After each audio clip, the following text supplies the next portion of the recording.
يا ابشر لنا رفقه. يا عم شملان. اي والله شملان يا عم يا عم طاطا. يا عم هو شملان تعال تعال. ايوه يا شملان. يا بعض شملان. ايوه يا شملان يا عم. ضبط تحرك. البصمه ها نشيل البصمه.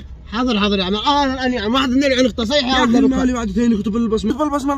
يا عم تمام 1 2 ونمشي. يا اخي البصمه مالها تمام يا عم نحمله عن اخته يا عم. يا اخي ما تحمل البصمه انا يا عم انا ما دخل امي من البصمه. انا البصمه انا علي صرفة بيت، علي صرفة للعيال، علي صرفة لابي، علي كروال الباص، وعلي صرفة هذا، وعلي الحق البصمه. انا ما دخلني قلت لا الحين. لعنة الله البصمه بين اقول لك يا اخي انا 100 اعديها لك انا. انزل يا عم انا شحاطي ولا مخطى ولا محمل في الانزين. تحتاجها الحين والله مخطى. والله عمرك لا خطي عجيز خلف وهكذا.